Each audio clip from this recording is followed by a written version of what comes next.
PrinceB. And I'm FlygonFTW9, and today we're gonna make a mess with Splatoon. Let's dive in. Prologue. Background information. Splatoon is a fresh new IP from the folks over at Nintendo. It's a third-person shooter in which players compete to cover the most area with their color of ink. Players control inklings, squids that can turn into kids. The squids look like bloopers from Mario, though. Actually, in an interview, the creators explained that the inklings weren't actually designed based on the bloopers.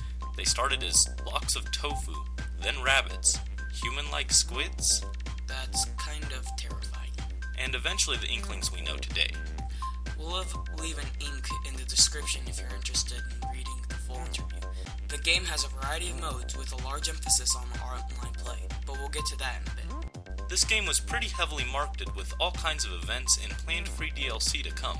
It even has a planned spin-off manga. Now that we've showered you with some basic background knowledge, let's get to the real nitty-gritty of the review. Chapter 1. Story and Characters. As we stated earlier, the game revolves around the inklings, squids that can turn into humanoid forms. The inklings are too cute for me, mate.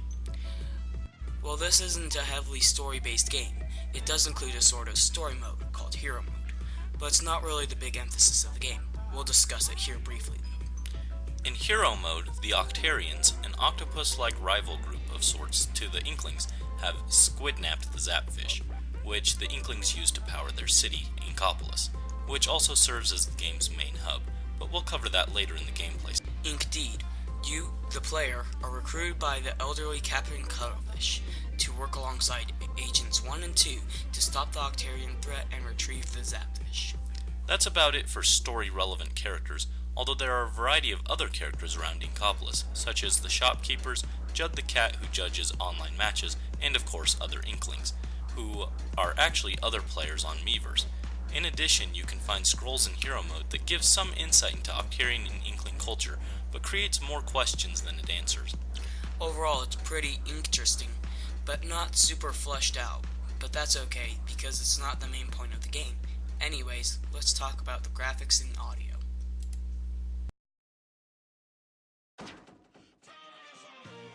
Chapter 2. Graphics and Audio. Graphically speaking, things look incredible. The ink looks so colorful and vibrant, it makes it really satisfying to see your color spread. And as I already stated, the inklings are adorable. Audio-wise, things are pretty good, with a great variety of sound effects, and here again the inklings sound pretty cute, and the ink sound effects are splat-tacular. The game's background music is unique, to say the least. Some kind of rock, maybe? Not the kind of stuff I'd normally listen to, but it definitely fits the style of the game. And it's actually quite catchy. Further, it's a great touch that the music gets a bit muffled while hiding in ink, much as it would if you were underwater. Anyways, now let's tackle the main portion, the gameplay. Chapter 3. Gameplay. Alright, the gameplay. This is where things get amazing. We've got a lot to cover here, so let's start with the controls. You have the ability to swim swiftly through the ink as a squid, and in normal form you can use weapons such as the gun, bombs, and sub-weapons, which are all accessed differently depending on the game mode. I personally found the controls to be really easy to adjust to, especially if you play through the Hero Mode campaign, as it does a good job of teaching you the basics, as well as giving you some cool perks, even if the ending is kinda bizarre. I disagree. I found the controls a little difficult to get used to, but nothing so bad that the game was unplayable.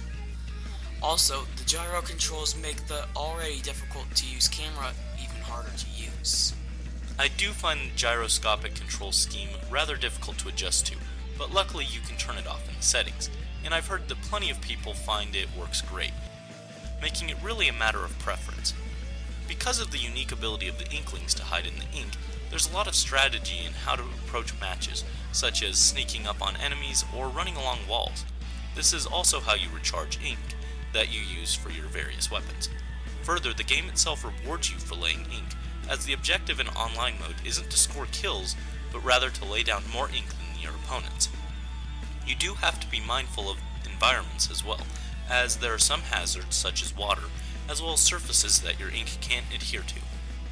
Next, let's discuss the various areas of the main hub of Inkopolis, starting with Hero Mode, since we've already discussed it a little bit. In Hero Mode, you attempt to retrieve the Zapdos from the Octarians by navigating various levels.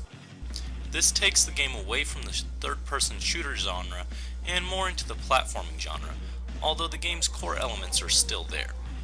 As I said earlier, the story's not terribly splatacular, but it serves as a good way to practice outside of online play, and is actually very enjoyable, with a variety of mechanics only found here, as well as the sunken scrolls that can't be found anywhere else, even the amiibo replays of these levels, and are hidden on each.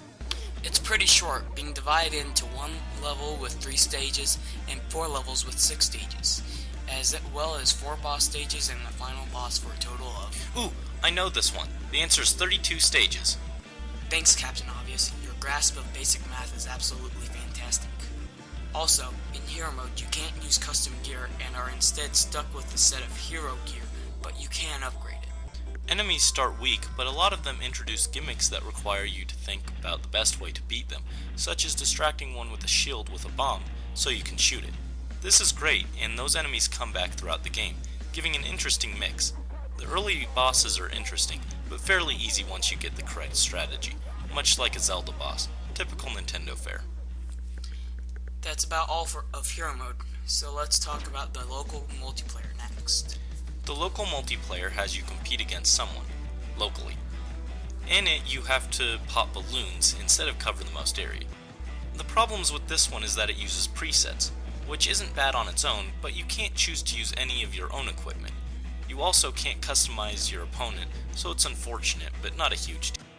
It's pretty fun, but another problem is that the balloons tend to always spawn into the same 3 or so areas, so it can get boring rather fast. Finally, there's the main event, online mode. Let's just say it up front. No, the game doesn't support voice chat. So what? Remember the target audience, younger kids 10 and up. This prevents people from getting cussed out for being noobs, and helps keep this messy game's online community squeaky clean. People actually wanted to boycott the game over this. You gotta be squidding me. Really? The game's matches are so short that it doesn't matter a lot. While it'd be nice to communicate with allies, it's also a global game, so there's a good chance you'd be paired up with someone who speaks a different language, making it a moot point if you're not playing with friends. And if you are, you can always set up a Skype call or something. Anyways, the basic online battles are turf wars, where teams compete to cover the most areas, but planned DLC for new match modes have been announced. One is even called Rainmaker. Sounds like the perfect storm. At this point, they should have called the game Squall of Duty. No? Not funny? Alright then. Anyways, online play is the funnest part. Battles get really tense, and is where you'll spend the bulk of your time.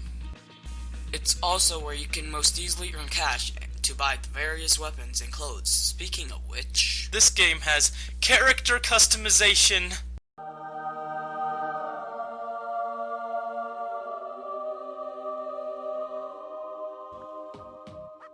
From your eye and skin color to the weapons and clothes your Inkling wears, you can change it all. The only exception is the color of your hair, or tentacles, which is randomly changed each time you boot up the game, do a battle, or is preset for certain chapters of Hero Mode. Further, each clothing article gives you various perks, though I prefer to just make nice outfits. There is a good variety amongst weapons for multiplayer. However, unfortunately a lot of these are just variants of each other with different sub-weapons. And for all of you amiibo junkies out there, this game does have support for the Splatoon series amiibo. It's pretty limited, being read-only, but they look so good that I'm not even mad. Scanning an amiibo lets you unlock challenge versions of levels that you completed in Hero Mode, such as restricting you to a roller weapon or having you finish the level with a... You get cash to buy more clothes at the shops, as well as some exclusive gear, so if you have the amiibos, it's worth it to take your time and do some of these. Lastly, there are some arcade minigames, with Squid Jump available at the start, and others being unlocked via the amiibo challenges. These can be played in the hub, and also while waiting to connect to an online match. These are fun, simple games that help stave the off-boredom while waiting, but they aren't terribly complex. Well, that covers about everything in the hub. There's one last thing I want to talk about, and that's the fact that straight out of the box, this game is very limited.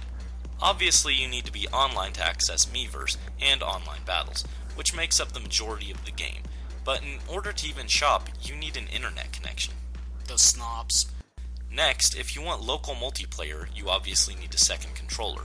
And for amiibos, while you can scan them, you need to own one first, which is again pretty obvious. However, you also need to have made progress in hero mode, so at the start you can't really do a lot with them. That leaves you with only one arcade minigame and the fairly short hero mode available straight out of the box. If you don't have internet connection, this can be very aggravating. I finally connected my system to the internet because of this. While most of this makes sense, the fact you can't even use the shops with the coins you earn from amiibo challenges is something of a fairly annoying persuasion. With that rant out of the way, let's move on.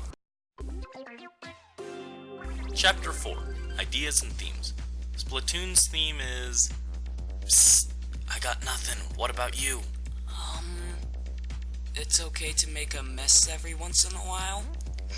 Yeah, that's right. Let's go with that.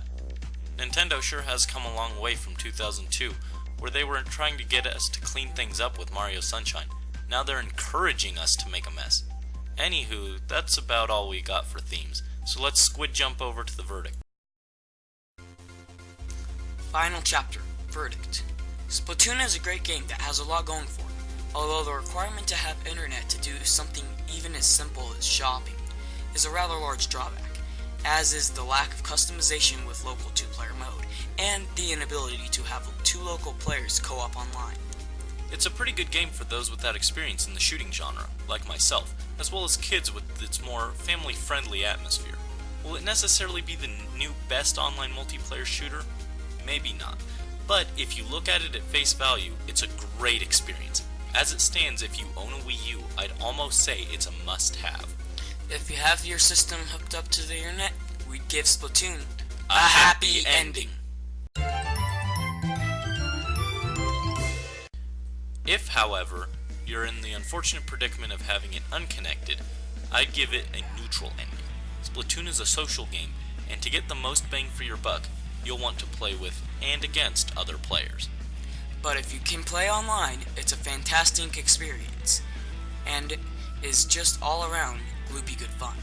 Of course, you may want to avoid it if you have an aversion to messy things. Neat freaks need not apply. So that's Splatoon. My prince, are you doing alright in here? Do you have any idea how long it's going to take me to clean all this up? Go get cleaned up immediately.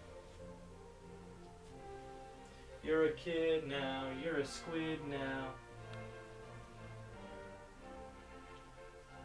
Stay fresh. Thanks for watching this video. If you enjoyed it, throw it a like, and if you want to stay updated on videos I'll be releasing in the future, go ahead and click that Splat-scribe button. Tell us your thoughts on Splatoon in the comments below, and try to count all the puns. Click the inks for the second half of this sticky saga, in which my butler does cleanup with Super Mario Sunshine. Or, you can watch me play some games. A huge thank you to my younger brother, FlygonFTW9, who you can find on Pokemon Online for some battles. And lastly, a huge thank you to Master Moses, who made the amazing end slate for this video. You can check out his channel via the link in the description below.